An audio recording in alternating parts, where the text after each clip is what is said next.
At the family dinner, my son-in-law raised his glass. "You're a disgrace to this family and an embarrassment. Starting tomorrow, you'll live in a nursing home or on the streets." I left in tears, not a single dollar in my pocket. But then a mysterious man approached me and said, "Are you Peter? I have news about your aristocrat uncle's inheritance." At that moment, I fell to my knees because I'm glad to have you here. Follow my story until the end and comment the city you're watching from, so I can see how far my story has reached. My name is Peter, and at 67 years old, I thought I had seen everything life could throw at me. I was wrong. Dead wrong.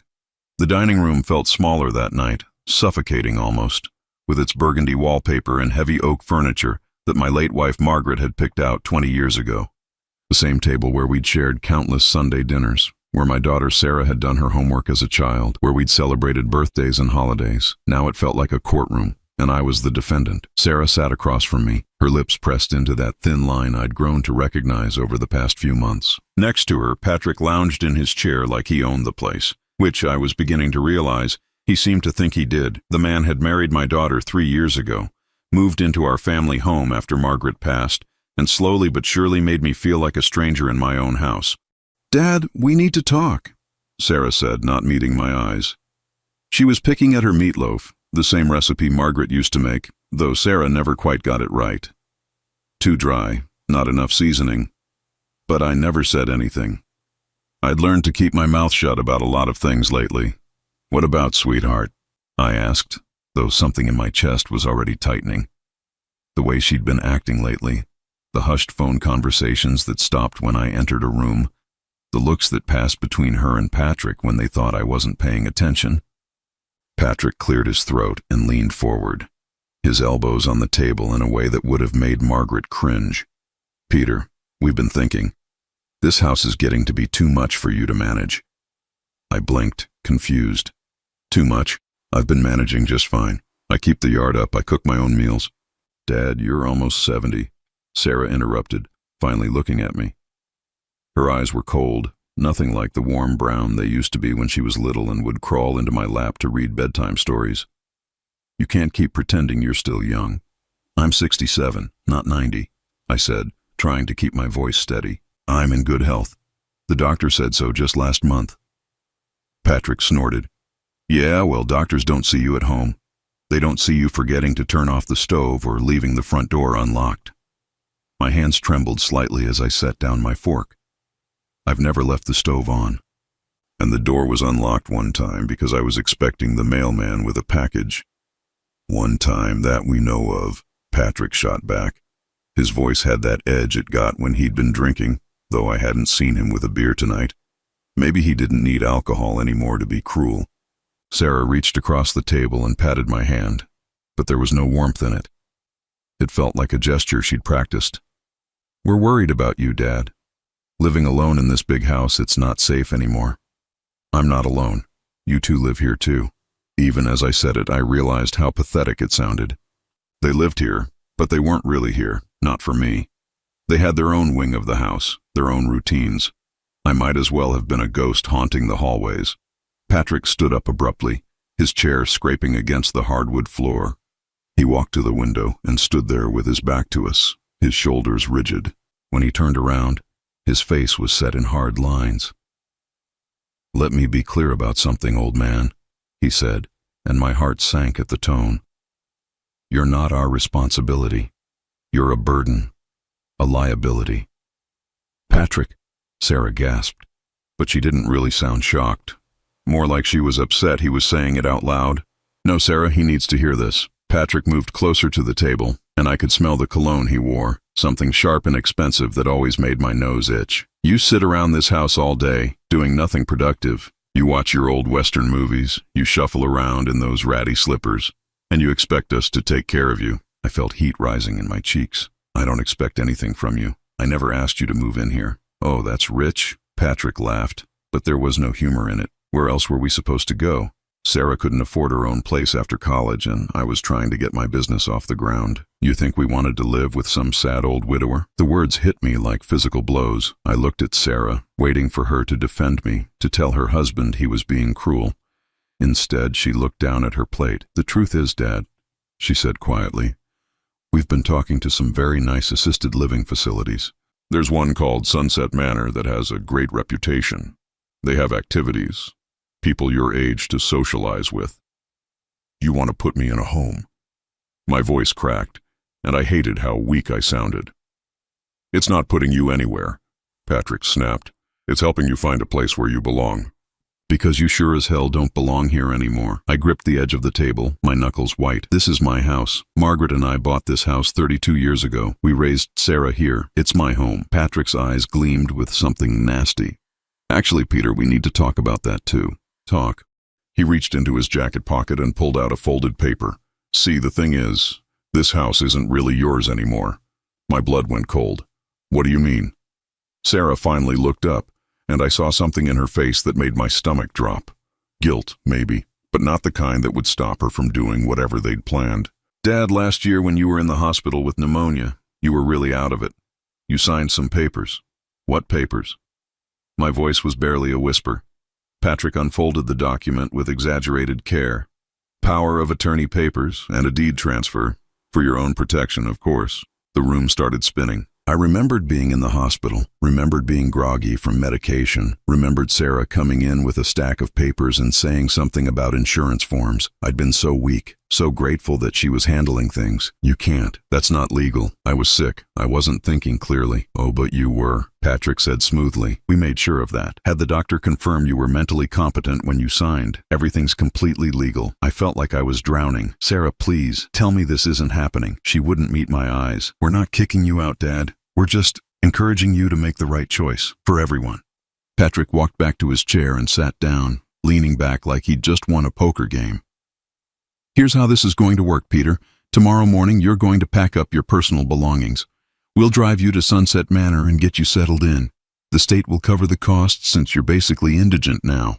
Indigent. I have savings. I have my pension. Had, Patrick corrected, past tense. Turns out maintaining this house has been pretty expensive. Taxes, repairs, utilities, it all adds up. The betrayal hit me like a physical force.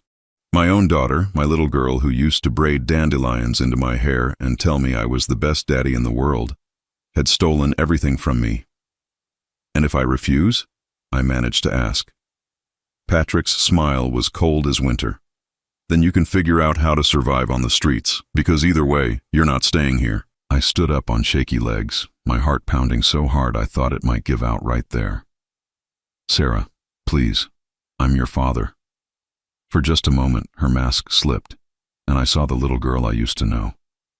But then Patrick put his hand on her shoulder, and her face hardened again. I'm sorry, Dad, but this is what's best. I walked to my bedroom in a daze, my legs feeling like they might give out at any moment. I sat on the edge of the bed Margaret and I had shared for so many years, and I wept.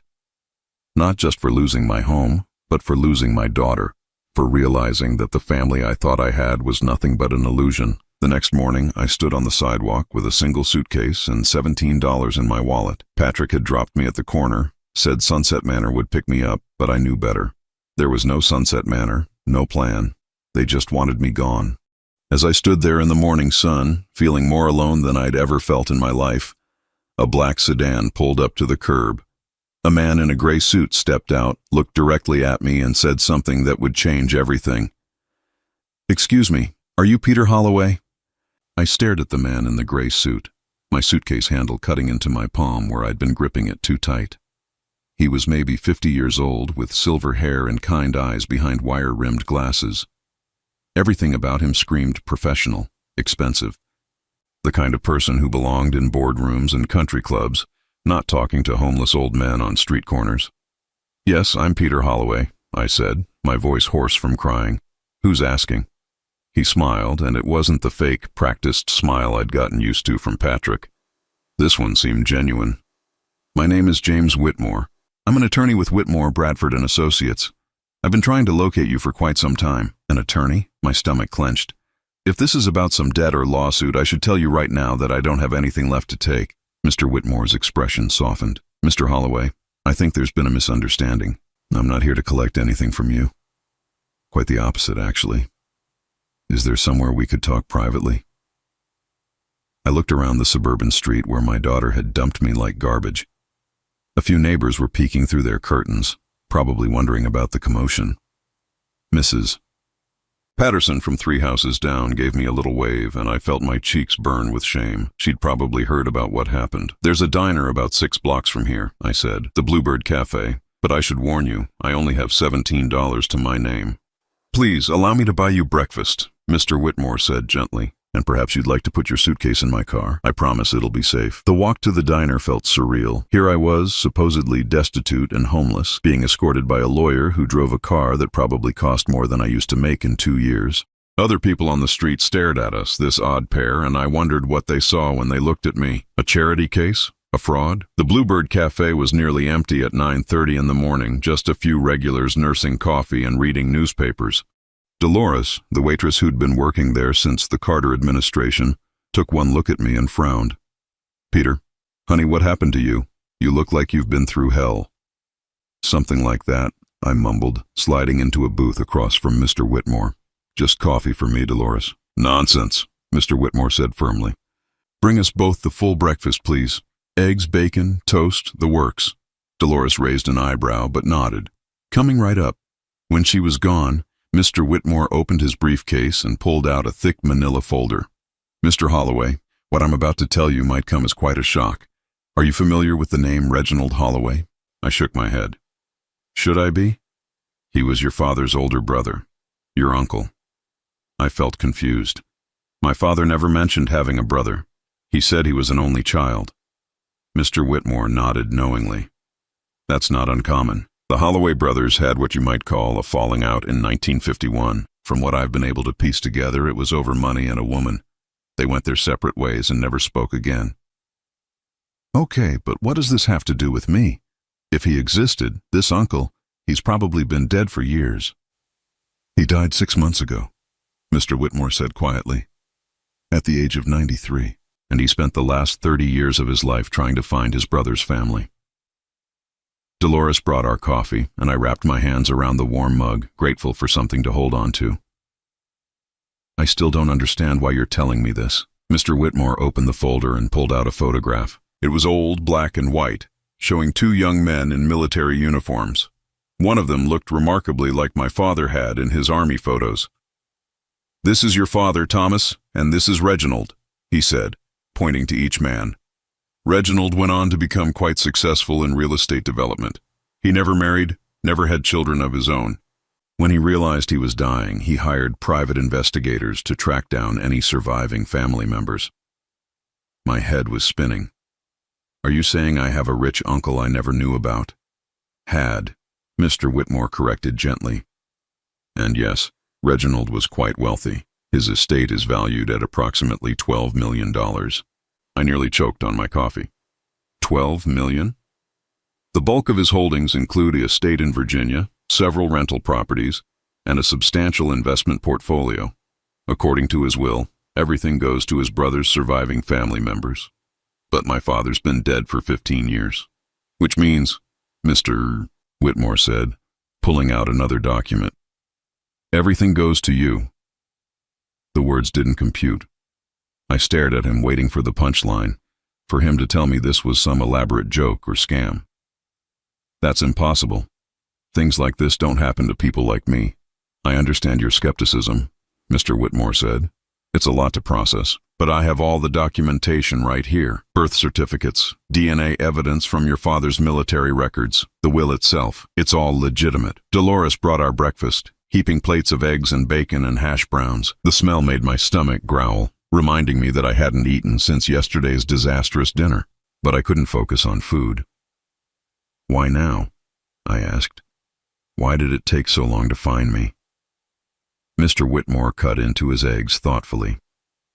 "Reginald hired several firms over the years, but your father changed his name when he enlisted in the Army.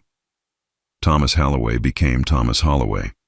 Just one letter different, but it was enough to throw off the search for decades. And you're sure this is legal? No one's going to come out of the woodwork claiming they deserve it more? I've been practicing estate law for 25 years, Mr. Holloway. This is as ironclad as they come." Reginald was very specific in his instructions. He wanted his brother's family to be taken care of. I took a shaky bite of toast, my mind racing. "What happens now?" "Well, there are some legal formalities to complete, probate proceedings to finalize, But in the meantime, there's something else. He reached into his briefcase again and pulled out a set of keys. The Virginia estate comes fully furnished. Reginald specified in his will that you should have immediate access to it, even before probate is complete. Consider it temporary housing until everything is official. I stared at the keys like they might bite me. I can't just move into some dead man's house. It's not some dead man's house, Mr. Whitmore said firmly. It's your house, or it will be, very soon. But what about? What about my daughter? What about Sarah? Shouldn't she be entitled to something? Mr. Whitmore's expression grew carefully neutral. The will is very specific. Everything goes to Thomas Holloway's surviving son. There's no mention of granddaughter or anyone else. Something in his tone made me look at him more carefully. You know about what happened, don't you? About Sarah and Patrick kicking me out. He was quiet for a long moment, stirring his coffee. Mr. Holloway, as part of our investigation, we did some background research. We know about the house transfer, the power of attorney documents. We know about your current situation. They stole everything from me, I said, and the words tasted bitter. My own daughter helped her husband steal my home, my savings, everything my wife and I worked for. I'm very sorry that happened to you, Mr. Whitmore said quietly. But I want you to know that what they did doesn't affect your inheritance in any way. Uncle Reginald's estate is completely separate from anything that happened with your previous assets. I felt tears threatening again, but this time they weren't entirely from grief. There was something else mixed in. Hope, maybe, or just shock. How long before this is all official? I asked. Probably 4 to 6 months for the full probate process. But like I said, you can move into the estate immediately, and there's also this. He slid another document across the table.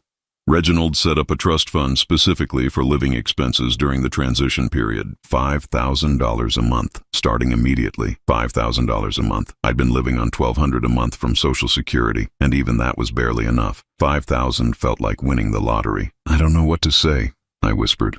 You don't have to say anything right now, Mr. Whitmore said kindly. This is overwhelming, I know. But Peter, I want you to understand something important. Your uncle spent his final years filled with regret about the family he'd lost. Finding you, making sure you were taken care of, it was his way of trying to make amends for all those lost years. I looked out the window of the diner, back toward the neighborhood where I'd lived for 32 years, where my daughter had thrown me away like I was nothing. Then I looked at the keys sitting on the table between us. What's the house like? I asked. Mr. Whitmore smiled. It's beautiful. 15 acres, built in 1896, completely renovated about 10 years ago. It has a library, a workshop, gardens. I think you'll find it very peaceful. Peaceful. When was the last time my life had been peaceful? Certainly not in the past few months. Watching my daughter turn into someone I didn't recognize, feeling Patrick's contempt every time he looked at me. There's just one thing I need to know, I said. Does Sarah know about any of this? About the inheritance? Mr. Whitmore's expression became very carefully blank. What makes you ask that? Something cold settled in my stomach. You said you'd been looking for me for quite some time. How long exactly? About 18 months. The timing hit me like a punch to the gut. 18 months ago was right around when Sarah's attitude toward me started changing. When she started those conversations about me being too old to live alone.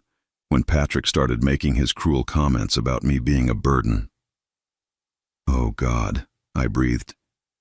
They knew, didn't they? Mr. Whitmore's silence told me everything I needed to know. The careful way he folded his napkin, the way he avoided my eyes, the slight tightening around his mouth. My hands started trembling, and it wasn't from the diner's air conditioning. They knew, I said again, and this time it wasn't a question. Sarah and Patrick knew about the inheritance. He sighed deeply, looking older than he had just moments before. Mr. Holloway, I think we should discuss this somewhere more private. No, my voice came out sharper than I intended, loud enough that Dolores looked over from where she was wiping down tables. Tell me now. Tell me everything. Mr. Whitmore glanced around the nearly empty diner, then leaned forward and lowered his voice. Our investigation required us to contact family members to verify relationships and gather information. About 18 months ago, we reached out to your daughter. The bottom dropped out of my world. You contacted Sarah 18 months ago. We needed to confirm family connections, gather documentation. It's standard procedure in cases like this. What exactly did you tell her? We informed her that we were conducting an estate investigation regarding a potential inheritance for her father. We asked for cooperation in verifying family records. I felt sick. Actually, physically sick. The eggs I'd been eating turned to lead in my stomach. So she's known for a year and a half that I was inheriting millions of dollars. We didn't specify the amount at that time, but yes, she was aware that there was a substantial inheritance involved. The betrayal hit me in waves. It wasn't just that Sarah had kicked me out, stolen my house, taken my savings. She'd done it all while knowing that I was about to become a wealthy man, while knowing that I didn't need her charity or her cruelty. Why? The word came out as barely a whisper. Why would she do that if she knew? Mr. Whitmore was quiet for a long moment, and when he spoke, his voice was gentle but firm. Mr. Holloway, I'm afraid there's more you need to know. More? I couldn't imagine what could be worse than what I'd already learned. He reached into his briefcase again and pulled out another folder, this one thicker than the first. As part of our investigation, we needed to verify that you were indeed Thomas Holloway's son. We also needed to understand your current circumstances to ensure proper transfer of assets. What does that mean? It means we hired a private investigator to conduct background research on your family situation. The cold feeling in my stomach spread through my entire body. You've been watching us. Investigating, yes, for several months. We needed to understand the family dynamics, ensure there were no complicating factors that might affect the inheritance. What did you find, Mr. Whitmore opened the folder and pulled out what looked like a typed report. Mr. Holloway, I'm going to be very direct with you because I believe you deserve to know the truth. Your daughter and her husband have been systematically stealing from you for over 2 years. I gripped the edge of the table. What do you mean, systematically? The house transfer was just the final step. It started small. Unauthorized withdrawals from your savings account, credit cards opened in your name, your pension checks being redirected to accounts they controlled. That's impossible, I would have noticed. They were very careful, small amounts at first, always with plausible explanations. A few hundred here for groceries they claimed to have bought for you, a few hundred there for household repairs they said you'd requested. By the time the amounts became significant, they had positioned themselves as your caretakers, the responsible children managing your affairs. I thought back over the past 2 years, trying to remember when things had started feeling different. When Sarah had started offering to help with my bills, insisting it would be easier if she just handled everything. When she'd convinced me to add her name to my bank account for emergencies. How much? I asked. Mr. Whitmore consulted the report. In total, approximately $87,000. The number hit me like a physical blow. $87,000. My entire life savings, gone. Money that Margaret and I had scraped together over 40 years of marriage, putting away $20 or $30 at a time, skipping vacations, buying generic groceries, driving used cars until they fell apart. But why? I asked, though part of me already knew the answer. If they knew about the inheritance, why steal from me at all? According to our investigation, they initially believed the inheritance might take years to materialize, if it ever did.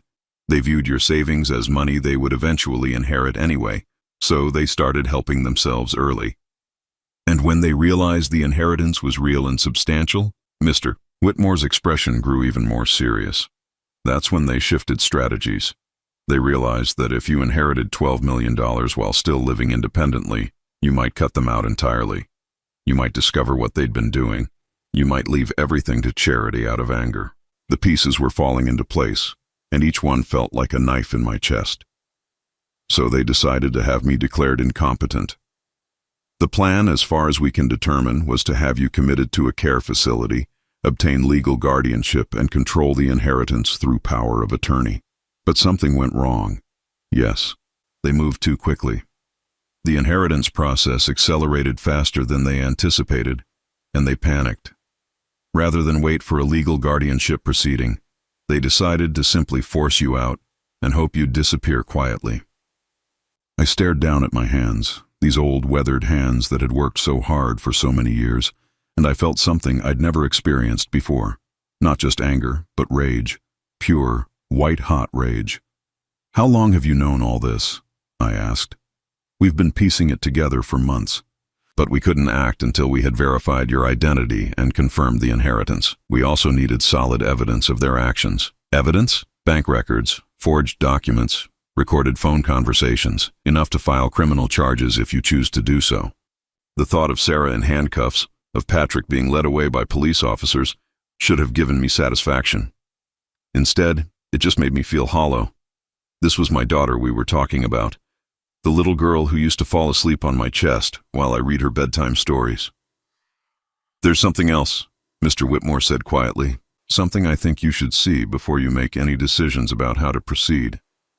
He pulled out a small digital recording device and set it on the table between us.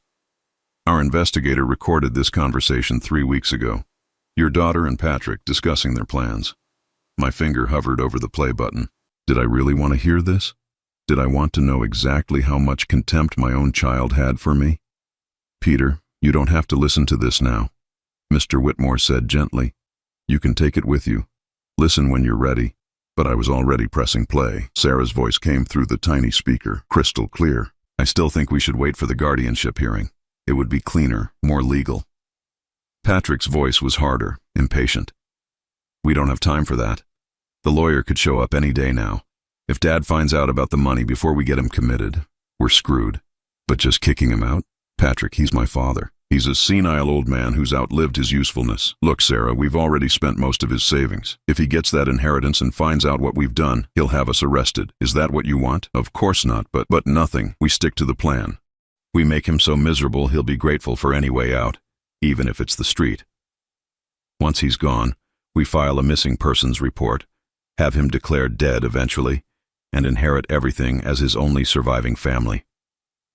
There was a long pause, then Sarah's voice again, smaller now. "What if something happens to him? What if he gets hurt, or, then that's his choice, isn't it? He's choosing to be stubborn instead of accepting our help. We're not responsible for what happens to crazy homeless people." I reached over and stopped the recording, my hand shaking so badly I could barely hit the button. The diner around us seemed to fade away, and all I could hear was the sound of my own heart breaking. "I'm sorry," Mr. Whitmore said quietly. "I know how difficult this must be." "She wanted me dead," I whispered. "My own daughter was planning for me to die on the streets so she could inherit money that was never hers to begin with. I'm afraid it appears that way, yes." I sat there in the silence of the nearly empty diner, surrounded by the debris of my shattered life. Everything I thought I knew about my family, about my daughter, about the life I'd built, was a lie. Sarah hadn't just betrayed me. She'd planned my destruction with the cold calculation of a stranger.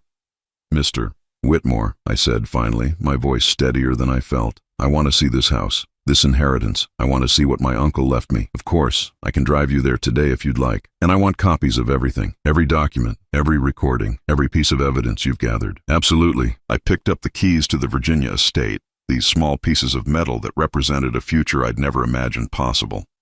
"There's just one more thing I need to know." "What's that?" "Does the will specify that I have to tell anyone about the inheritance? Do I have any legal obligation to inform Sarah or Patrick about what I've received?" Mr. Whitmore's lips curved in what might have been the ghost of a smile. "Mr. Holloway, the will is very clear. The inheritance is yours to do with as you see fit. You have no obligation to inform anyone of anything." For the first time in months, I felt something that might have been peace settling over me. Not happiness, not yet, but a sense that maybe, just maybe, there was still some justice left in the world. "Then let's go see my new home," I said, standing up from the booth. "I have a feeling I'm going to like it very much." The drive to Virginia took 3 hours, and with every mile we traveled, I felt like I was moving further away from the nightmare my life had become, and closer to something I couldn't quite believe was real. Mr. Whitmore had given me copies of all the documents during the ride, and I spent most of the trip staring at bank statements that showed my daughter's betrayal in black and white. Withdrawal on March 15th, $800. Sarah's handwriting on the memo line, Dad's prescription medications. I remembered that day. I'd offered to drive myself to the pharmacy, but Sarah had insisted on handling it. The medications had cost $67. Where had the other $733 gone? Withdrawal on April 22nd, $1,200. Memo: emergency home repairs. I'd asked Sarah what needed to be repaired, and she'd said something vague about a plumbing issue she'd already handled. I'd never seen any repair work, never met any plumbers. Page after page of lies, documented with the care of an accountant and the cruelty of a con artist. Each entry felt like another nail in the coffin of our relationship, another piece of evidence that the daughter I'd raised and loved had been systematically destroying me. "We're almost there," Mr. Whitmore said as we turned off the main highway onto a winding country road lined with oak trees. "I should prepare you, Peter. The estate is quite impressive." Impressive didn't begin to cover it. When we rounded the final curve and the house came into view, I actually gasped. It was a massive Victorian mansion, 3 stories tall with wraparound porches and intricate gingerbread trim painted in cream and deep green. The grounds stretched out in all directions, perfectly manicured lawns giving way to gardens and wooded areas that seemed to go on forever. "This is mine?" I asked, my voice barely a whisper. "This is yours," Mr. Whitmore confirmed. "All 15 acres, plus the house and everything in it." We pulled up to a circular driveway made of crushed gravel that crunched under the tires. As I got out of the car, I could hear birds singing in the trees and smell flowers blooming somewhere nearby. It was so quiet, so peaceful, that for a moment I wondered if I was dreaming. "Mr. Whitmore unlocked the front door, which was solid oak with stained glass panels that threw colored light across the hardwood floors of the foyer. Reginald had the house completely renovated about 10 years ago, he explained as we stepped inside. All the modern conveniences, but maintaining the original Victorian character. The house was magnificent. High ceilings with original crown molding, a grand staircase that curved up to the 2nd floor, rooms filled with antique furniture that looked like it belonged in a museum. But it wasn't cold or formal. Somehow it felt like a home. "The kitchen was completely updated," Mr. Whitmore said, leading me through rooms that seemed to go on forever. "New appliances, granite countertops. But look at this." He showed me a kitchen that was larger than my entire living room back in Sarah's house. Professional-grade appliances, an island with bar stools, windows that looked out over gardens where I could see roses blooming in neat rows. "And the library," he continued, opening a set of double doors. I stopped in the doorway, overwhelmed. The room was lined floor to ceiling with books, thousands of them, with a rolling ladder and comfortable leather chairs positioned near tall windows. A fire was already laid in the fireplace, ready to be lit. "Reginald was quite a reader," Mr. Whitmore said. "I think you'll find he had excellent taste in literature." We continued the tour. A formal dining room with a table that could seat 12. A living room with a grand piano and furniture that probably cost more than I'd made in a year. A workshop in the basement equipped with every tool a man could want. Upstairs, 6 bedrooms, each with its own bathroom and sitting area. "This is the master suite," Mr. Whitmore said, opening the door to a room that was larger than most apartments. The bed was massive, with a carved wooden headboard and linens that looked like they'd come from an expensive hotel. French doors opened onto a balcony that overlooked the gardens. I walked out onto the balcony and gripped the railing, looking out over land that belonged to me. In the distance, I could see a small pond with a dock, surrounded by weeping willows. To the left, there was what looked like a vegetable garden, and beyond that, a small orchard. "It's too much," I said finally. "I don't deserve this." "Your uncle thought you did," Mr. Whitmore said gently. "He spent years researching the family he'd lost. When he found out about you, about the life you'd built, the way you'd taken care of your wife through her illness, the way you'd raised your daughter, he was proud to call you family. If only he knew what my daughter really turned out to be." "Peter, I want you to see something else." Mr. Whitmore led me back downstairs to what he called the study. It was a smaller room, more intimate than the library, with a desk and filing cabinets and walls covered with photographs.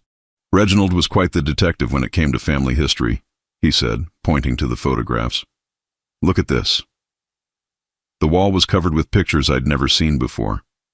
My father as a young man, pictures of him and Uncle Reginald together before their falling out, pictures of my grandparents, aunts, and uncles I'd never known existed, and in the center, several pictures of me. "How did he get these?" I asked, moving closer to examine them. "He hired investigators years ago. This one," he pointed to a picture of me in my army uniform, "came from military records. This one, a picture of me and Margaret on our wedding day, he found in newspaper archives from your hometown. There were pictures of Sarah, too, from when she was little. School photos, pictures of her at birthday parties, even one of her high school graduation. For a moment, looking at her young, innocent face, I felt a pang of the old love, the old protectiveness I'd felt when she was small. "He was watching over you in a way," Mr. Whitmore said.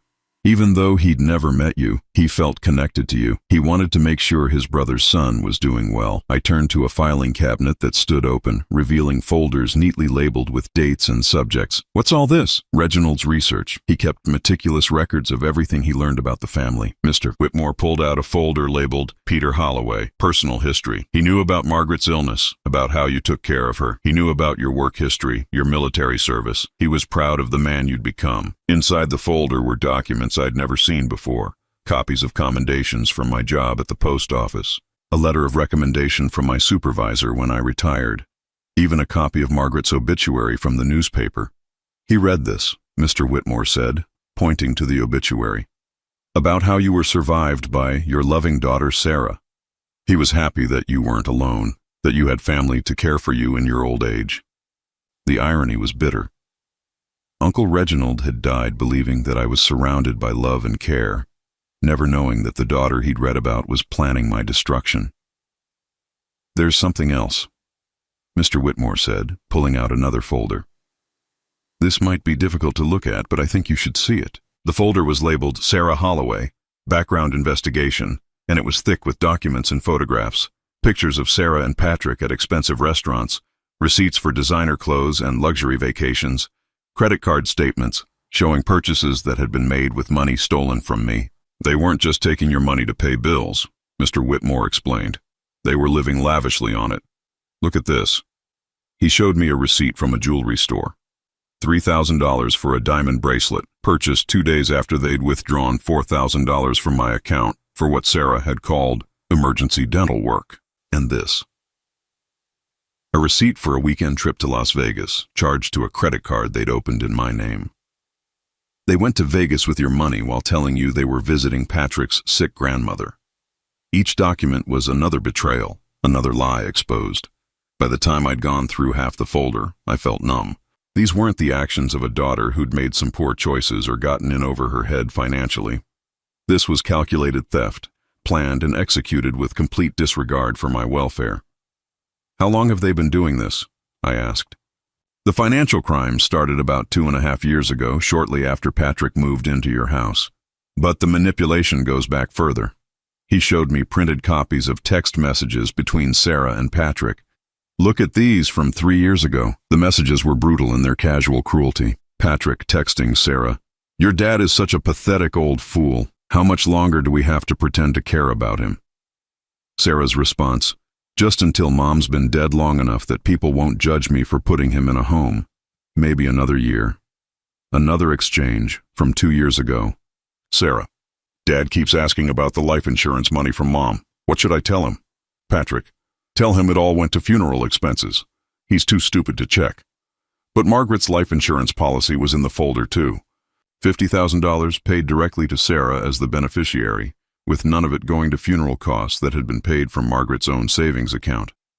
"They stole her life insurance too," I said, my voice flat.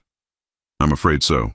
Sarah was listed as the sole beneficiary, which was legal, but the way she used the money." "Was my wife in on this?" I asked, dreading the answer. "Did Margaret know what Sarah was planning?"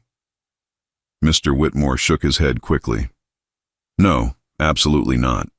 From everything we can determine, Margaret genuinely believed she was protecting Sarah by making her the beneficiary. She had no idea what Sarah would become." I felt a small relief at that. At least Margaret had died believing in our daughter, never knowing how wrong she'd been. "What do I do now?" I asked. "How do I move forward knowing all this?"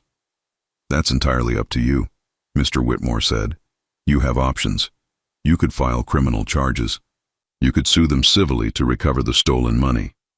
Or you could simply disappear from their lives and let them wonder what happened to you. What would you do?"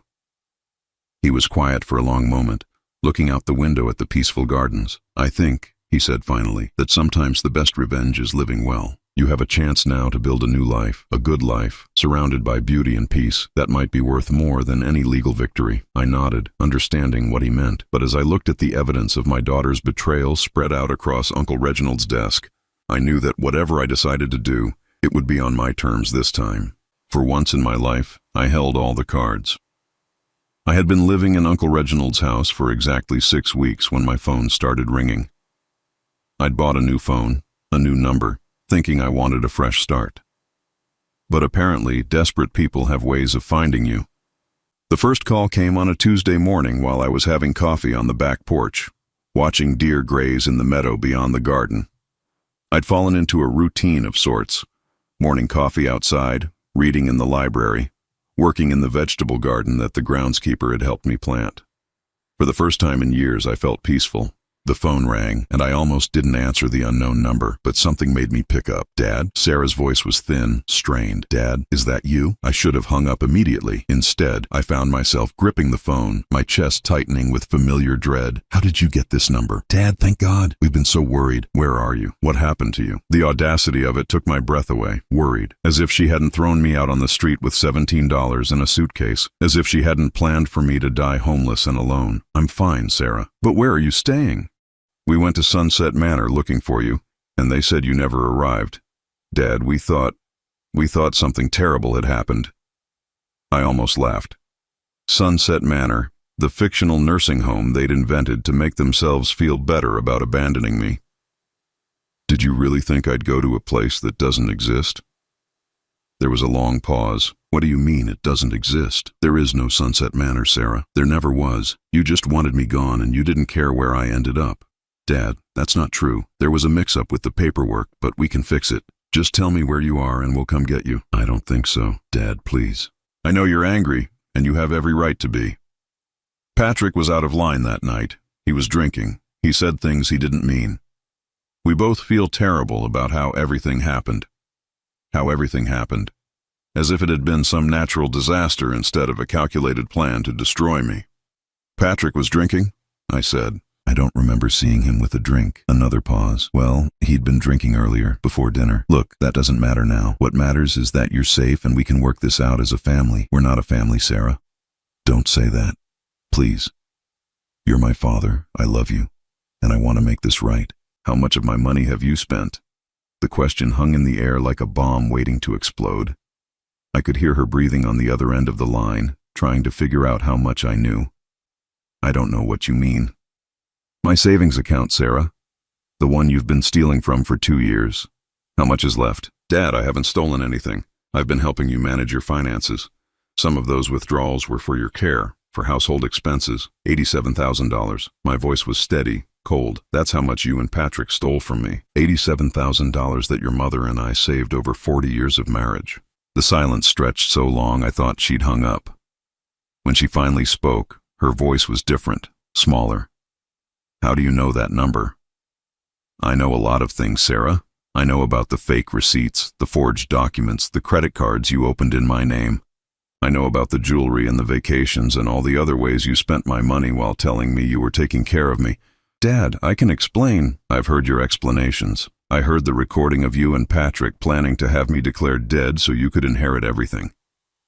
This time the silence was absolute. When she spoke again, she was crying.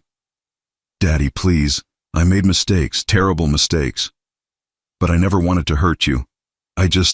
We just got in over our heads, and it seemed like I was going to die soon anyway, so you might as well help yourselves." I never thought that." "He's a senile old man who's outlived his usefulness," I quoted from the recording. Those weren't Patrick's words alone, were they, Sarah? The crying got louder. "I'm sorry, I'm so sorry. But we can fix this. I'll pay back every penny, I swear. Just please come home." "I am home." "What?" "I'm home, Sarah. I have a new home now, and a new life, and you're not part of either one." "Dad, you don't understand. Without you, we can't. You need money. That's what this is really about, isn't it? You've run through everything you stole from me, and now you need more." "The house," she whispered. "We're going to lose the house. My house." The house Margaret and I had bought and loved and filled with memories. The house they'd stolen from me. "How much do you owe?" "The mortgage is 3 months behind. If we don't catch up the payments, they'll foreclose. and Patrick's business failed, and we have credit card debt and... How much, Sarah? $47,000. If we can just get $47,000, we can save everything. I did the math quickly. $47,000. Less than 4 months of the allowance from Uncle Reginald's trust fund. Money that meant nothing to me now, but would save the life my daughter had built on my destruction. And you want me to give you this money? Not give, loan. We'll pay you back with interest. I'll get a job, a real job. Patrick's already looking for work. We'll pay back everything we took, plus the loan, I promise. The same way you promised to take care of me in my old age? Dad, please, I know I don't deserve your help, but I'm begging you. We'll lose everything. The way I lost everything when you threw me out with $17? That was different. How was it different, Sarah? How was it different when you were planning for me to die on the streets? The phone went quiet except for her crying. When she spoke again, her voice was broken. Because I didn't know about the inheritance then. There it was, the truth finally. She hadn't known about Uncle Reginald's estate when she'd thrown me out, but she knew about it now. Somehow she'd found out that I was wealthy, and now she wanted her share. How did you find out? I asked. The lawyer came to the house looking for you. When we told him you were gone, he explained about the inheritance. Dad, $12 million. You're rich now. $47,000 is nothing to you. It was everything to me when I was standing on the street with nothing. I know, and I'm sorry. But you don't need that money now. You could help us and never even miss it. Why would I help the people who tried to destroy me? Because I'm your daughter. The words came out as a wail. Because despite everything that's happened, I'm still your little girl, the one you taught to ride a bike and helped with homework and walked down the aisle at my wedding. That has to count for something. For a moment, just a moment, I felt the old pull, the old instinct to protect and provide, to fix whatever was wrong in Sarah's life. But then I remembered the recording, the cold calculation in her voice as she discussed my death. That little girl died a long time ago, I said quietly. I don't know who you are now, but you're not my daughter. My daughter would never have treated me the way you did. Dad, wait. I hung up. The phone rang again immediately. I turned it off. For the rest of the day, I tried to focus on other things. I worked in the garden, pulling weeds and watering the tomatoes that were just starting to turn red. I read in the library, losing myself in a mystery novel. I cooked dinner in the beautiful kitchen, something simple but satisfying, but I couldn't stop thinking about Sarah's voice, the desperation in it. Despite everything she'd done, she was still the little girl I'd raised, and some part of me hated hearing her in pain. The next morning, I turned my phone back on. 17 missed calls from Sarah, 12 from Patrick, and 4 from numbers I didn't recognize. The voicemails were increasingly frantic. Patrick's voice, "Listen, you old bastard, I don't know what game you're playing, but you need to help us. Sarah's having a breakdown over this. You want to punish me? Fine, but don't destroy her over something that was my fault." Sarah again, "Dad, please call me back. I haven't slept. I can't eat. I know you hate me, but please just talk to me. Let me try to explain." An unknown number. "Mr. Holloway, this is Detective Martinez with the County Sheriff's Department. Your daughter has filed a missing persons report. Could you please contact us to confirm your safety?" I called Detective Martinez first, explained that I was fine and had left of my own free will. He seemed relieved not to have to search for another missing senior citizen. Then I sat on the porch with my coffee and thought about what I wanted to do. I could help them. $47,000 really was nothing to me now. I could save Sarah's house, pay off their debts, and walk away knowing I'd been the bigger person. Or I could let them lose everything, the way they'd been willing to let me lose everything. The decision, when it came, surprised me with its clarity. I picked up the phone and called Sarah back. "Dad?" She answered on the first ring, her voice hoarse. "Dad, thank God. I was so scared you were never going to call back." "I've made a decision about the money," I said. "You'll help us?" The relief in her voice was overwhelming. "Dad, I knew you would. Deep down, I knew you still loved me." "I'm not going to give you the money, Sarah." The silence was crushing. "But," I continued, "I'm not going to let you lose the house either. I don't understand. I'm going to buy the house from the bank when it goes into foreclosure. I'm going to pay off all the debts and own it free and clear." "You mean we can stay? We can keep living there?" "No, you can't stay. The house will be mine, and I'll decide who gets to live in it." "Then why?" "Because it was my home first, Sarah. It was the home I built with your mother, and I'm not going to let strangers live in it. But you and Patrick forfeited any right to it when you stole it from me. Dad, you can't do this. Where will we live? I don't know, and I don't care. You can figure it out the same way you expected me to figure it out when you threw me into the street, but we have nowhere to go. Then you'll understand exactly how I felt that morning when Patrick dumped me on the corner with a suitcase and $17. I hung up the phone and turned it off again. This time, I left it off for 3 days. 6 months later, I was sitting in my lawyer's office in town, signing the final papers that made me the legal owner of the house where I'd lived for 32 years. The foreclosure had gone through exactly as I'd predicted. Sarah and Patrick had been evicted 2 weeks earlier, and now the house was mine again. Are you planning to move back? Mr. Whitmore asked as I signed the deed. I shook my head. No, I think I'm done with that part of my life, but I have some ideas for what to do with it. The truth was, I'd already decided. The house would become a halfway home for seniors who'd been abandoned by their families. I'd spoken with a local charity organization that specialized in elder care, and they were thrilled at the prospect of having a fully furnished, debt-free property to use for their program. It felt right. The house where I'd been betrayed would become a place where other people like me could find safety and dignity. Have you heard from your daughter recently? Mr. Whitmore asked gently. She stopped calling about a month ago. That wasn't entirely true. She'd never stopped calling, but I'd had my number changed again and made sure it was unlisted this time. The last conversation we'd had was 3 weeks after the eviction, when she'd managed to track down my number one final time. She'd been calling from a payphone, she said, because their cell service had been disconnected. She and Patrick were living in a cramped apartment across town, both working minimum wage jobs to try to make ends meet. She was cleaning office buildings at night, she told me, crying into the phone. Patrick was washing dishes at a restaurant. I know you think this is what we deserve, she'd said, but Dad, we're barely surviving. I'm 43 years old and I'm scrubbing toilets for $8 an hour. Doesn't that hurt you at all? It did hurt me, but not in the way she'd hoped. It hurt because I could hear in her voice that she still didn't understand what she'd done wrong. She thought her suffering was unjust, that I was being cruel by not rescuing her.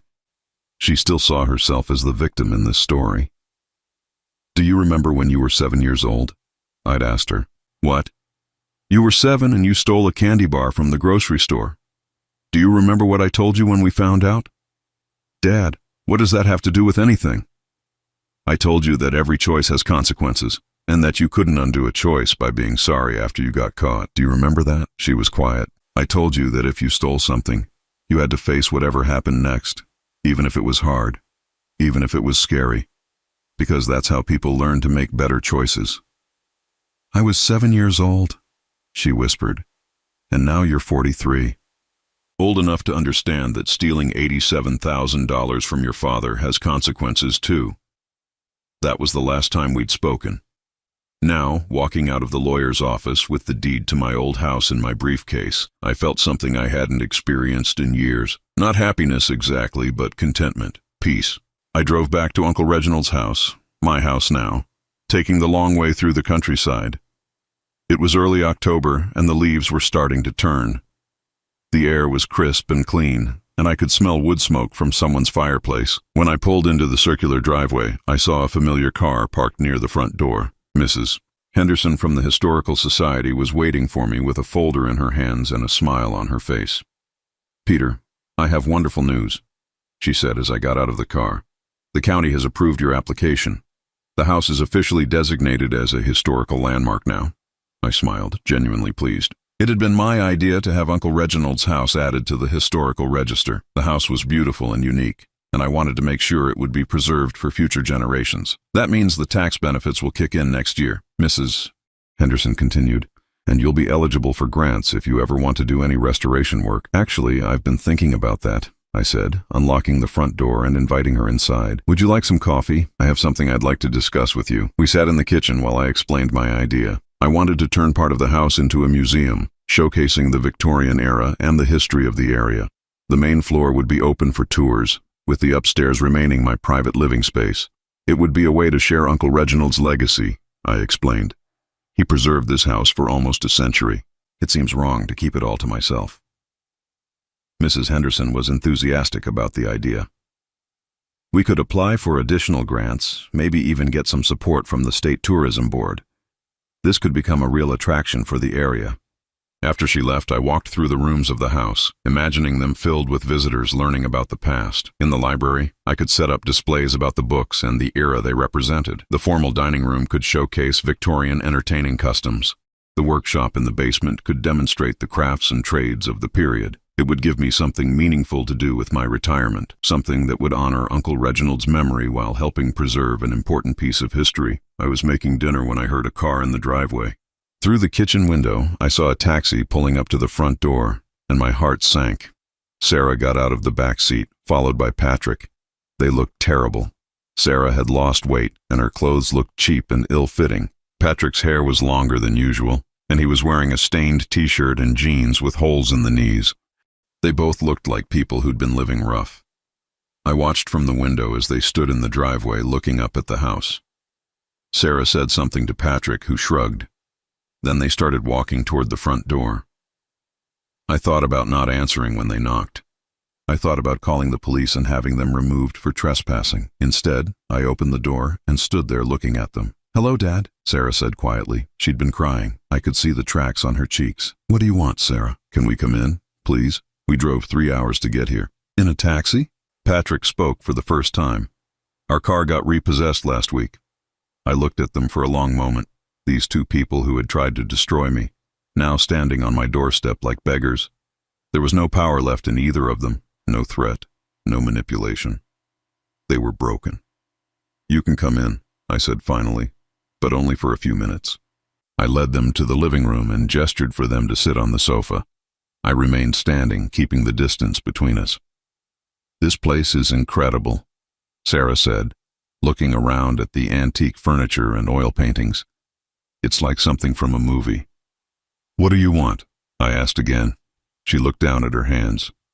"We came to say goodbye." "Goodbye?" Patrick cleared his throat. "We're leaving town, moving to Florida. Sarah's sister said she might be able to help us find work there. I'd forgotten that Sarah had a half-sister from her mother's first marriage. They'd never been close, but apparently desperation had forced them to reach out. We wanted to see you before we left," Sarah continued, "to tell you that we're sorry, really, truly sorry for everything we did, and to ask you one more time to forgive us," Patrick added. I studied their faces, looking for signs of the manipulation I'd grown accustomed to, but there was nothing there except exhaustion and genuine remorse. "Why should I forgive you?" I asked. "Because we're family," Sarah said simply. "Because despite everything that's happened, you're still my father and I still love you. Because I made terrible choices, but I never stopped being your daughter." "You stopped being my daughter the moment you decided I was worthless." "I never thought you were worthless. You recorded a conversation about hoping I would die on the streets so you could inherit money that was never yours. How is that not thinking I'm worthless?" She started crying again, quietly this time. "I don't know what happened to me.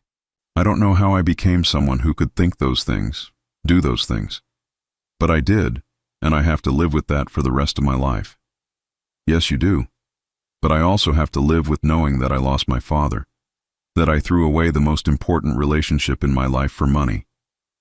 And that hurts worse than anything else that's happened to us." I felt something stirring in my chest, some echo of the old love I'd had for this woman when she was small and innocent. But it was distant now, like an old photograph faded by time. "Where will you go in Florida?" I asked. "Jacksonville." "Sarah's sister lives there," Patrick said. "She thinks she can get us jobs at a hotel where she works. Housekeeping and maintenance. It's honest work," Sarah added quickly. "We're not looking for handouts anymore. We just want to earn our own way. Try to build something decent from what's left of our lives." I nodded. That was something at least. They'd finally learned that they had to work for what they wanted instead of stealing it. "I wish you well," I said finally. "I hope you find what you're looking for in Florida." Sarah looked up at me hopefully. "Does that mean you forgive us?" I thought about it for a long moment. Did I forgive them? Could I forgive them? "I don't hate you anymore," I said carefully. "The anger is gone, but forgiveness isn't something I can just decide to feel. It's something that might come with time, or it might not." "But there's a chance?" Sarah asked. "Someday there might be a chance for us to have some kind of relationship again?" "I don't know. Maybe, but not now, and not for a long time. You need to build new lives for yourselves, and I need to continue building mine." She nodded, Accepting this small hope as more than she'd expected, they stood to leave, and for a moment, we all just stood there awkwardly. Then Sarah stepped forward and hugged me quickly before I could step away. "I love you, Dad," she whispered. "I always will, no matter what." I didn't hug her back, but I didn't pull away either. "Take care of yourself, Sarah." After they left, I sat in the quiet house and thought about the strange turns life can take. 6 months ago, I'd been a broken old man with nothing. Now I was wealthy, independent, and surrounded by beauty and peace. But more than that, I was free. Free from the toxic relationships that had been poisoning my life. Free from the need to prove my worth to people who would never see it. Free to build whatever kind of life I wanted for however many years I had left. I thought about Uncle Reginald, this man I'd never met who had given me not just money and property, but the chance to discover who I really was when I wasn't trying to please people who didn't deserve my efforts. Outside, the sun was setting over the gardens, painting the sky in shades of orange and purple. I poured myself a glass of wine and walked out onto the back porch to watch the deer come out to graze in the meadow. Tomorrow, I would start working on the museum project. I would begin the process of sharing this beautiful place with others, creating something meaningful from the gift Uncle Reginald had left me.